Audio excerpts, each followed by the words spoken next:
రే మొత్తం ఆర్డర్స్ అన్ని ఇచ్చేసి డబ్బులు తీసుకురాపో. సరే అన్నా. అన్నా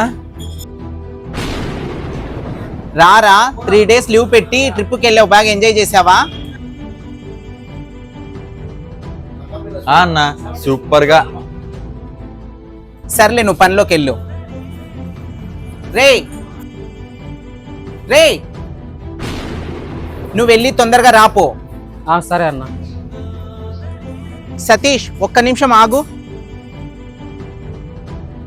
నీకి గణేష్కి ఏమన్నా గొడవ జరిగిందా? నేను అడుగుతున్నాను కదా, చెప్పరా? వాడు ట్రిప్కి వెళ్ళింది నాతో ఒక్క మాట కూడా చెప్పలేదన్నా, దానికే ఇలా. అవునా? గణేష్ ఒక్క నిమిషం ఇక్కడ రా. చెప్పండి అన్నా. నువ్వు టూర్కి వెళ్ళావు కదా, ముందే ఆ విషయం సతీష్కి ఎందుకు చెప్పలేదు? ఓ అదా, నేను మా ఏరియా ఫ్రెండ్స్ తో వెళ్ళానన్నా, అందుకే. అప్పుడైతే వీడు కూడా నీ ఫ్రెండే కదా, ఒక మాట వీడిని కూడా అడగాల్సిండేది నువ్వు. మీతో పాటు వచ్చేవాడేమో, అయినా కానీ నువ్వు చేసింది చాలా తప్పు. దానికేమైంది, నెక్స్ట్ టైం పిలుస్తాలే అన్నా. రే ఇప్పుడు వాడు నీ మీద కోపంతో ఉన్నాడు రా. రే అదే మాట నీకు కూడా చెప్తున్నాను. వాడు నీ ఫ్రెండే కదా, ఏదైనా తప్పు అనిపిస్తే వెళ్ళి అడుగు.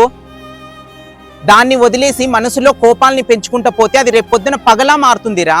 అది నీకి మంచిది కాదు, వానికి మంచిది కాదు. నెక్స్ట్ టైం నుంచి ఇలా చెయ్యొద్దు, నీకు కూడా చెప్తున్నాను, ఓకేనా? వాడు మా ఏరియా ఫ్రెండ్స్ తో కంఫర్టబుల్ గా ఫీల్ అవ్వడానికి పిలిచిపోలేదన్నా, అంతేగాని వాడిని పిలిచిపోలేక కాదు. అయినా వాడు రాలేదని నేను ఎంత ఫీల్ అయినా తెలుసా? అయినా వాడిని పిలవలేదని వానికి ఎంత బాధ ఉందో అంతకు మించి బాధ నాకు కూడా ఉందన్నా. అవునా, నేను గణేష్ని తప్పుగా అనుకున్నానే. వెళ్ళి సారీ అన్న చెప్దాం.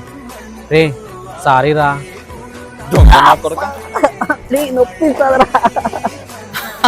ఫ్రెండ్స్ అంటే ఇలా ఉండాలి, చీటికి మాటికి అలగకూడదు.